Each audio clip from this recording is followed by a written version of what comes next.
నమస్తే అండి. ఈరోజు మనము బ్రహ్మరాతను మార్చగలమా అనే చిన్న కథను చెప్పుకుందాం. మనందరికీ సృష్టికర్త బ్రహ్మదేవుడు అని తెలుసు.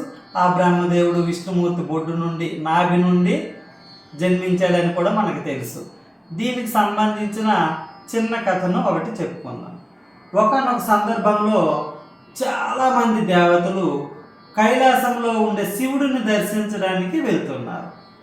అందులో యముడు కూడాను శివుడిని దర్శించడం కోసము బయలుదేరాడనమాట.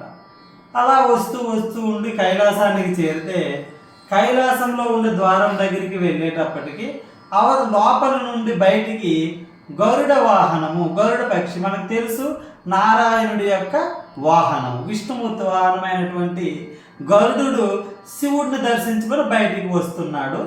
యముడు లోపలికి ఎంట్రన్స్ అవుతున్నాడు.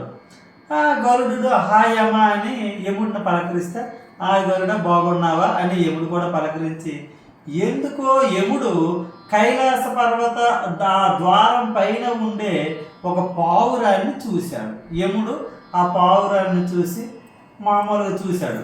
ఆ విషయము గరుడు కూడా గమనించాడు అనమాట. గమనించి మామూలుగా ఊరుకున్నాడు. యముడు నేను శివుడిని దర్శించుకొని వస్తాను మిత్రమా, నువ్వు వెయిట్ చేయి అని చెప్పి యముడు శివుడి దర్శనానికి లోపలికి వెళ్ళాడు. గరుడు మనసులో అనుకున్నాడు, అయ్యినా అమ్మయ్యో, ఈ యముడు దృష్టి సాక్షాత్తు ఆ పావురం పైన పడిందా? ఆ పావురం అప్పుడే గుడ్లు పెట్టుంది, కొన్ని గుడ్లు పెట్టి పొదగడానికి రెడీగా ఉంది.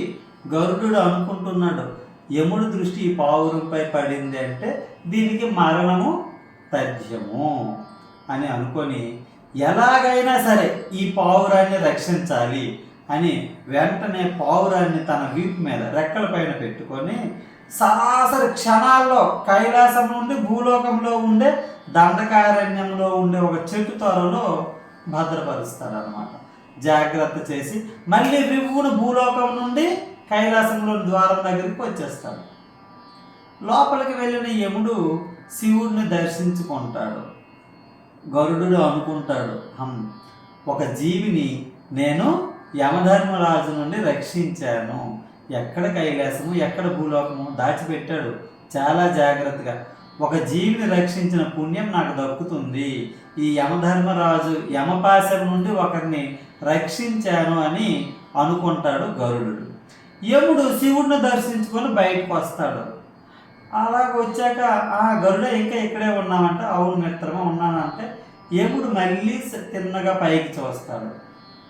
గరుడు అడుగుతాడు, ఏంటి యమ అటు చూస్తున్నావు అనేసి గరుడు యముడికి అడుగుతాడు అనమాట. అడిగితే ఏం లేదు గరుడ, ఇందాక నేను కైలాసం లోపల శివ దర్శనానికి వచ్చేటప్పుడు అక్కడ ఒక పావురం ఉండాలి కదా, ఆ పావురం ఇప్పుడు ఏమైంది అని అడుగుతాడు.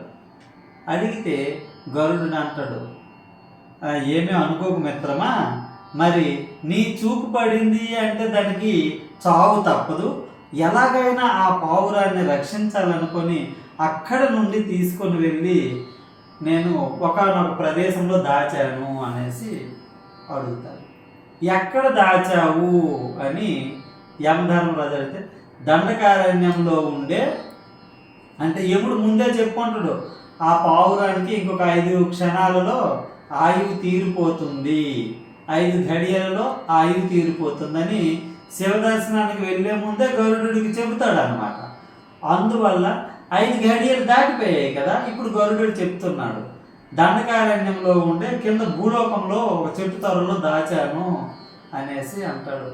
అప్పుడు యమధర్ముడు, బ్రహ్మదేవ పితామహ సృష్టికర్త, నీ సృష్టి ఎంత విచిత్రమైనది అని అంటాడు. గరుడు ఏమైంది యమధర్మరాజా అని అడిగితే, ఏం లేదు గరుడ, ఇందాకే చెప్పాను కదా నీ దగ్గరకు వచ్చేటప్పుడు ఈ పావురానికి 5 గడియలలో చావు మరణం తప్పదు అని అన్నాను కదా, అది ఇప్పుడు సాధ్యమైంది. ఇందాక మరి నవ్వావు కదా అని గరుడు అడిగితే, అవును, అసలు కైలాసంలో ఎవరికైనా చావు భయం ఉంటుందా? ఉండదు కదా, మరణ భయం అనేది కైలాసంలో ఉండదు. అలాంటిది ఈ పావురం కైలాసంలో ఉండగా ఎవరు తనని చంపుతారా, ఏ విధంగా చనిపోతుందని నేనే ఆశ్చర్యపడ్డాను. కానీ నీ దయ వల్ల అది సాధ్యపడింది అంటే అది ఎలాగా అని గొర్రెడు.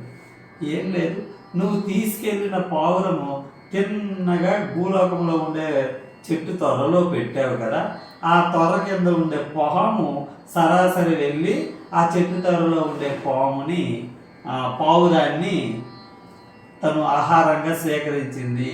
ఆ విధంగా ఆ పావురానికి మరణం సంభవించింది. కైలాసంలో ఉండే పావురానికి మరణం ఎలా సంభవమా అనుకున్నాను. నువ్వు క్షణాలలో దీన్ని రక్షించాలనుకుని భూలోకానికి తీసుకెళ్ళావు. ఆ విధంగా సృష్టికర్త ఆ పావురానికి మరణము రాశాడు. సృష్టిలో బ్రహ్మరాతను ఎవ్వరూ మార్చలేరు అనటానికి ఇదొక చిన్న ఉదాహరణగా కథ చెబుతూ ఉంటారు. మరి మీ అందరికీ నచ్చిందని ఆశిస్తాను. అనొచ్చు, కర్మను మనం పూర్వజన్మ కర్మను బట్టే ఇప్పుడు మన యొక్క జన్మ నడుస్తూ ఉంటుంది, మనం చేసే పనులు కానీ.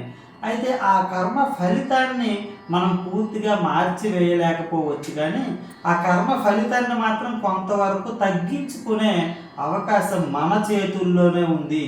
వివేకానందుడు చెబుతూ ఉంటాడు, మీ చేతుల్లోనే ఉంది. మీరు మారటమా, విజయం సాధించటమా, ఓడిపోవటం అన్నది మన చేతుల్లో ఉంది. కష్టపడండి, దాని ఫలితాన్ని అనుభవించండి అని అంటాడు వివేకానందుడు. మరి మన కర్మను మార్చుకునే అవకాశం ఏ విధంగా ఉంటుంది, తగ్గించుకునే అవకాశం ఏ విధంగా ఉంటుంది అన్నది మరొక వీడియోలో తెలుసుకుందాం. వీలుంటే మీకు కథ నచ్చితే మీ ఫ్రెండ్స్కి షేర్ చేయండి మిత్రమా.